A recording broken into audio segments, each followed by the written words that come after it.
Hello दोस्तों, मैं unique boy कानून चैनल पर आप सभी का स्वागत करता हूं। जी हाँ दोस्तों, थंबनेल आपने सही पढ़ा। What is your rights on arrest? गिरफ्तारी पर आपका क्या अधिकार है? पुलिस आपके पास सिंसियरली पेश आएगी। जी हाँ दोस्तों, पुलिस आपके पास 100% गारंटी के साथ सिंसियरली पेश आएगी। आप अगर आपको अपने अधिकार के बारे में पता हो तो ठीक है।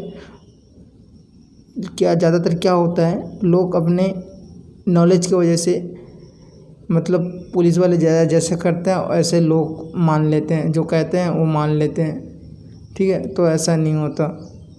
कुछ नियम है, कुछ रूल है जो आपका अधिकार भी है और आपको जानना चाहिए। तो चलिए दोस्तों, वीडियो को ज़्यादा लंबा ना करते हुए स्टार्ट करते हैं और जानते हैं कि आखिर हमारा अधिकार क्या है। अगर कोई पुलिस वाला हमको अरेस्ट करने आए तो हम क्या कर सकते हैं, क्या बोल सकते हैं, कैसे कर सकते हैं, कैसे रह सकते हैं। ठीक है, ज़्यादातर होता क्या है, लैक ऑफ नॉलेज के कारण हम लोग यानी आम नागरिक लोग क्या करते हैं, पुलिस से डर जाते हैं। पुलिस अगर कभी घर पे या कहीं पे भी अगर गिरफ्तार करा या अगर गिरफ्तार करने आया तो हम डर जाते हैं और वो जो जैसा कहता है वैसे उसका बात सुनते हैं और उसके साथ चले जाते हैं। और फिर क्या होता है, वो 2 दिन के लिए, 4 दिन के लिए, 5 दिन के लिए, 6 दिन के लिए भी जेल में रख देता है। बट ये ऐसा कोई भी रूल नहीं है कि कोई पुलिस वाला 24 घंटा से ज़्यादा पुलिस कस्टडी में रखे अपना, और रखने के लिए भी लॉ है उसका। तो आम पहले तो रख ही नहीं सकता 24 घंटे के अंदर, उसके बाद में कोर्ट में पेश करना होता है। तो क्या होता है, लैक ऑफ नॉलेज के कारण हम सबको ये पता नहीं होता। ठीक है, ये जो हम आम नागरिक हैं, ये हम आम नागरिक की वजह से ही सरकार है, लोकतंत्र सरकार है। ये आम नागरिक की वजह से सरकार है और सरकार की वजह से पुलिस है। और पुलिस क्या है, पुलिस सरकार का नौकर है, वो सर्वेंट है। ठीक है, तो उससे डरना नहीं है और हमारे राइट्स के बारे में जानना है कि आखिर हमारा राइट्स क्या है, हम क्या कर सकते हैं। अगर कोई अरेस्ट करने आए हमें पुलिस वाले तो हम क्या कर सकते हैं, तो चलिए जानते हैं। तो दोस्तों, सबसे पहले अगर कभी भी कोई पुलिस वाला आपको अरेस्ट करने आता है तो आपके पास अधिकार है उसे पूछने का कि भाई क्यों सर, क्यों मुझे अरेस्ट कर रहे हो, किस ऑफेंस में कर रहे हो, और अगर कर रहे हो तो वारंट कहाँ है, वारंट दिखाओ आप। उसके बाद में मुझे अरेस्ट करना, ताकि मुझे भी तो पता चले कि मैं किस जुर्म से आपके पास जा रहा हूँ। ऐसा नहीं कि मेरा काम धाम सब चीज़ छोड़ के आपके पास चला जाऊँ। क्या ऑफेंस किया है मैंने, सबसे पहले ये बताओ मुझे। उसके बाद में वारंट दिखाओ, तभी मैं आपके पास जाऊंगा। आप ये कह सकते हो। ठीक है, आपको डरना नहीं है, बिल्कुल भी डरना नहीं है। अगर आप ख़तरनाक अपराध करते हो, जैसे कि नॉन बेलेबल ऑफेंस कहते हैं, ऐसे में वारंट ज़रूरी नहीं होता। पुलिस वाले आके आपको ले जा सकते हैं अगर ख़तरनाक अपराध किया तो, जैसे अटेम्प्ट टू मर्डर या तो रेप। जैसे रेप 375 में डिस्कस किया गया है, बट उसका जो पनिशमेंट 376 है, उसके तहत आपको मतलब गिरफ्तार कर सकते हैं।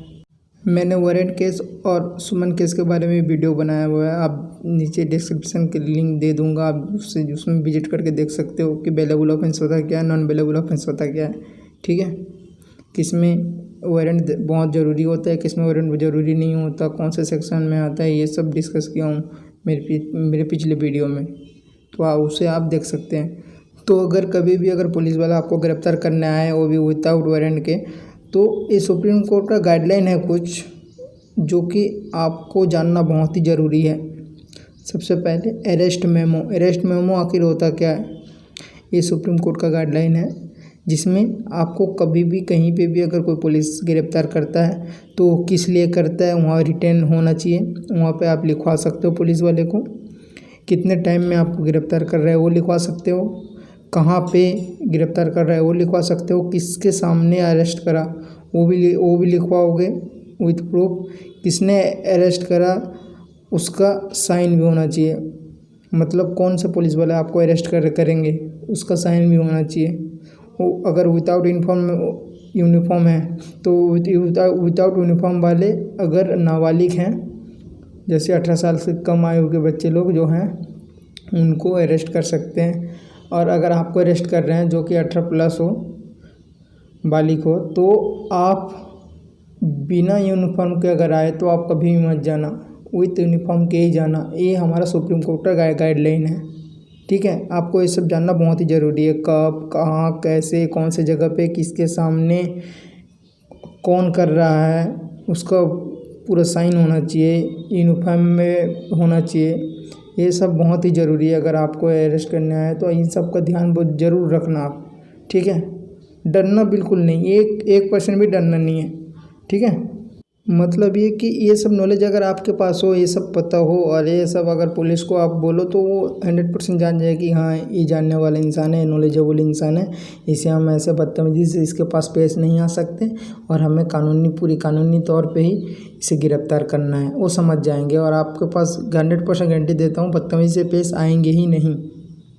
ठीक है, और अगर आपको गिरफ्तार करते हैं और पुलिस स्टेशन ले जाते हैं तो उसके बाद में जो इंटरोगेशन होगा, इंक्वायरी, उतना टाइम आप एक एडवोकेट का डिमांड कर सकते हो। ठीक है, आप ये बोल सकते हो कि मैं अपना वकील के साथ बात करके आपको बताता हूँ, आपका इंटरोगेशन फॉलो करूँगा, आपको जो जानना है मैं बताऊँगा। मुझे उससे पहले मुझे अपने वकील से मिलना है। क्यों? ये हमारा राइट्स है। ठीक है, सेक्शन 41(d) ऑफ CRPC ये कहता है, it says right of arrested person to meet an advocate of his choice during interrogation, यानी कि इंक्वायरी के टाइम में वो अपने एडवोकेट से मिल सकता है, वो उसका अधिकार है, वो उसका राइट्स है। और वो जब मिलेगा तभी बोलूँगा या कुछ स्टेटमेंट दूंगा बोलेगा तो भी चलेगा। ठीक है, तो इसमें डरना नहीं है, आप खुल के बोलना है कि सर जी मुझे अपने वकील से मिलना है, उसके बाद में मैं आपका जो इंट्रोगेशन जो कर रहे हो वो मैं मानूंगा आपका, और जो भी पूछोगे मैं बताऊंगा, बट उसके पहले मुझे मेरे अपने वकील से मिलना है। आप ये कह सकते हो, ये आपका राइट से अधिकार है। ठीक है, डरना नहीं है बिल्कुल भी। साथ में सेक्शन 55 ऑफ CRPC ये कहता है health and safety of arrested person, यानी it shall be the duty of the person having the custody of an accused to take responsible care of the health and safety of the accused, यानी कि यहाँ पे आपका 100% medical का सुविधा दिया जाएगा, आप मेडिकल करवा सकते हो। क्यों ज़रूरी है? क्योंकि अगर कहीं पे ये होता है कि लोग पुलिस वाले ले जाते हैं और जम के धुलाई करते हैं उनका, कहीं पे ये फोड़ दिया, वो फोड़ दिया, लाल कर देते हैं मार मार के, तो ऐसे नहीं हो सकता। इसीलिए अगर आप एक बार अगर मेडिकल करवा दो और उसके बाद में आप अपने एडवोकेट को बात कर दो उसके साथ, और उसके बाद में जो होगा 24 घंटे के पहले कोर्ट में जो पेश करना रहेगा, कोर्ट में पेश करने के बाद में अगर कभी दोबारा कोर्ट में पेश हुआ या तो कोर्ट पेश करने में कोर्ट में अगर आप बोल सकते हो कि मेरा मेडिकल ये था और ये देखो यहाँ पे चोट का निशान है, ये मुझे मारा है, ये किया है, तो उसमें भी पुलिस वाले की वाट लग सकती है। ठीक है, तो आपको अगर लगेगा कि पुलिस वाला यहाँ पे फ्रॉड करने वाला है या कुछ गलत करने वाला है तो वहाँ पे आपको डरना नहीं है, आपको कुछ बोलना ही नहीं है। आप उनको बोलोगे मैं जो बोलूँगा कोर्ट के सामने बोलूँगा, कोर्ट में बोलूँगा। ठीक है, डरना नहीं है। देखिए, साथ में एक और पुलिस वाला का रिस्पॉन्सिबिलिटी क्या होता है, उसको पेरेंट्स को मतलब इन्फॉर्म करना होता है कि आपका बेटा, आपका भाई या आपका पति या आपका पत्नी ये है, यहाँ पे हमारे पास है, हम लाए हैं उनको अरेस्ट करके, इस जुर्म में लाए हैं बोल के उनको इन्फॉर्म करना होता है पुलिस वालों को विदिन 12 आवर्स, 12 घंटे के भीतर में। ये उनका रिस्पॉन्सिबिलिटी है। तो यहाँ पे क्या रिस्पॉन्सिबिलिटी आ गया, देखो सबसे पहले तो आपका कभी भी अरेस्ट करने गए तो आपका अरेस्ट मेमो बना के देंगे, तब अरेस्ट करेंगे। अरेस्ट करने के बाद में उनका रिस्पॉन्सिबिलिटी है कि आपको एडवोकेट आपको देंगे, अगर आप डिमांड करते हो तो एडवोकेट भी देंगे कुछ बोलने के पहले, इंक्वायरी इंटरोगेशन करने के पहले। उसके बाद सेकंड जो है मेडिकल, आप मेडिकल रिपोर्ट निकलवा सकते हो। इसलिए अगर कहीं पे अगर बाद में मारपीट हुई या तो ज़ोर ज़बरदस्ती अगर कुछ खोल के कुछ बुलवाना चाहें तो उसके लिए अपने सेफ्टी के लिए मेडिकल रिपोर्ट करवा सकते हो। और ये जो है अभी इन्फॉर्म करना पेरेंट्स को, ये सबसे बहुत इम्पोर्टेंट जिनिस है। ठीक है, अगर यहाँ पे अगर पेरेंट्स को इन्फॉर्म कर देते हैं तो आपको डरने की कोई बात ही नहीं होती।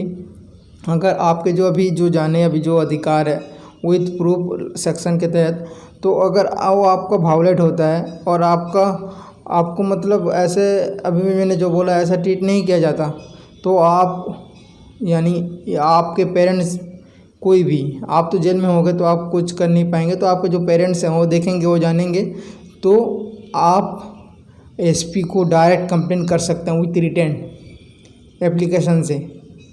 ठीक है, आप उसमें कंप्लेन कर सकते हैं कि ऐसा है हमारा भाई, जो आप अभी वीडियो देख रहे हो, आप उन पेरेंट्स हो सकते हो या एक्यूज हो सकते हो, क्या पता। तो वीडियो ध्यान से देखो। तो हमारा जो भाई है वो पुलिस वाले अरेस्ट करके ले गए हैं और वहाँ पे इनको मतलब गैर कानूनी तौर पे सब कुछ किया जा रहा है, टॉर्चर किया जा रहा है, ऐसा हो रहा है, इनको जो अधिकार है उनको नहीं मिल पा रहा, ऐसे हो रहा है। अगर ये बात अगर वो एसपी को पता चला तो एसपी तुरंत इंक्वायरी करेगा, तुरंत 1 मिनट के अंदर जैसे ही खबर पाएगा वैसे ही इंक्वायरी करना शुरू कर देगा कि आखिर हो क्या रहा है, चल क्या रहा है पुलिस वाले। ठीक है, तो यहाँ पे आपको डरना नहीं है बिल्कुल भी। साथ में आपको एक और सुविधा मिल सकती है, जैसे सेक्शन 57 ऑफ CRPC कहता है कि person arrested not to be detain more than 24 hours, यानी कि 24 घंटे के ज़्यादा, 24 घंटे से ज़्यादा पुलिस वाला आपको उसके थाने में नहीं रख सकता। 24 घंटे में आपको कोर्ट में पेश करना होता है पुलिस वालों को। अगर क्या होता है, जिसके पास नॉलेज नहीं है, जो कुछ पता ही नहीं है, उनको 2 दिन 4 दिन 5 दिन के सारा जेल में भर देते हैं, कुछ खाने को देते नहीं, पीने को देते नहीं, दिमाग ठिकाने आएगा बोलते हैं, अपना आवाज़ चढ़ाते हैं। तो ऐसे नहीं होता।